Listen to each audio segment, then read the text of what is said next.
Existe uma linguagem silenciosa, quase secreta, que opera ao nosso redor o tempo todo. É uma espécie de arquitetura invisível que impede que o nosso mundo elétrico, literalmente, entre em colapso. Ela está em todo lugar, garantindo que tudo funcione como deveria. Hoje, a gente vai decodificar essa linguagem, que é fundamental para manter as luzes acesas. Já parou para pensar como seria dirigir num país onde cada cidade tem suas próprias placas de trânsito sem padrão nenhum? Seria o caos, né? Bom, era mais ou menos assim o mundo da eletricidade sem uma linguagem comum. Um cenário de pura confusão, risco e, claro, muita ineficiência.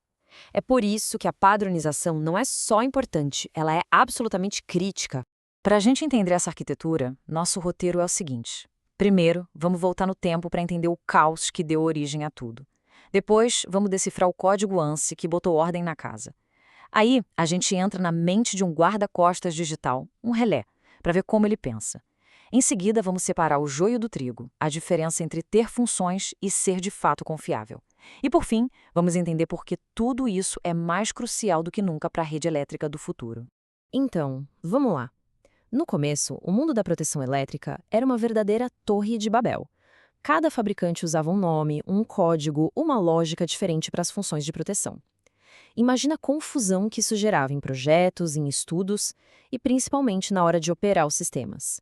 Sem um padrão, sem uma língua em comum, coordenar equipamentos de marcas diferentes era um pesadelo. Cada projeto era um quebra-cabeça novo, e isso era muito mais do que um simples inconveniente, era um risco real. A indústria precisava urgentemente de uma pedra de Roseta para traduzir tudo isso. Precisava de um padrão universal. E a solução veio.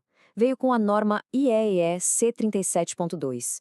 O que ela fez foi genial na sua simplicidade. Ela não inventou nenhuma tecnologia mirabolante. Ela simplesmente organizou todo o conhecimento que já existia num sistema de números elegante e universal que a gente conhece hoje como as funções ANSI.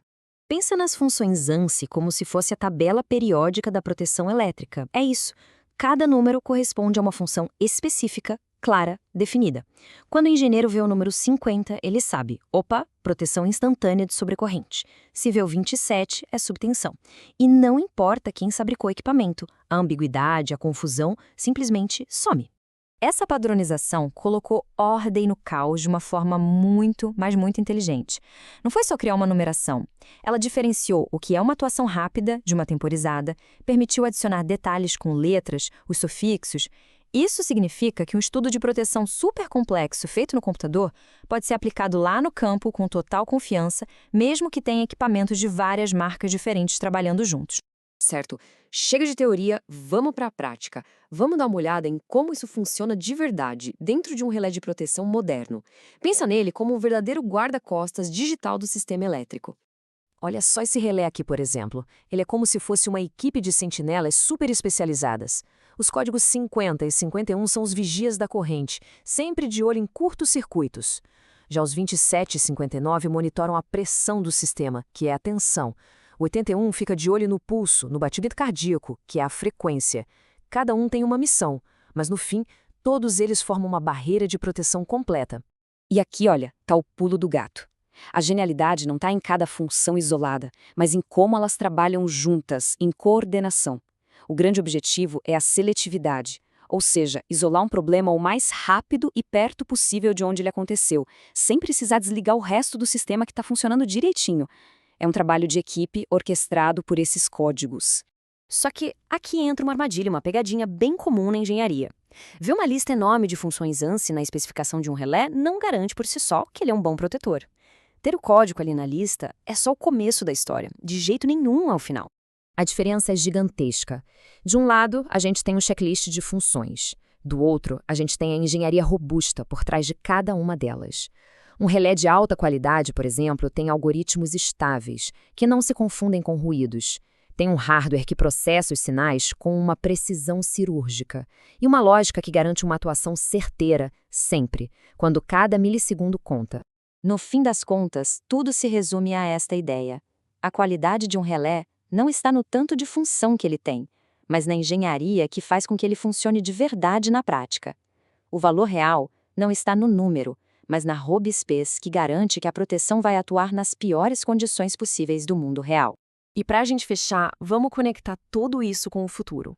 A nossa rede elétrica está passando por uma transformação radical. E essa linguagem invisível da proteção, bom, ela nunca foi tão importante. A rede de hoje já não é mais uma via de mão única, sabe? Com a entrada de fontes como a solar e a eólica, a energia agora flui para tudo que é lado. E isso cria desafios bem complexos, como fluxos de energia reversos, variações de cargas super rápidas, e tudo isso exige um sistema de proteção muito mais inteligente, preciso e, acima de tudo, confiável.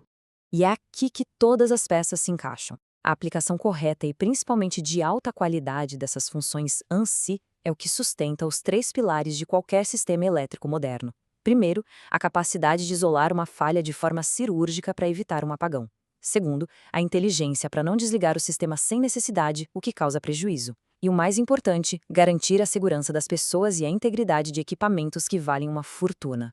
Da próxima vez que a luz acender, vale lembrar dessa orquestra silenciosa e complexa de códigos e algoritmos trabalhando nos bastidores. A questão que fica no ar é: com a velocidade que as coisas estão mudando, será que essa nossa arquitetura invisível está evoluindo rápido o suficiente para dar conta dos desafios que já estão batendo na nossa porta?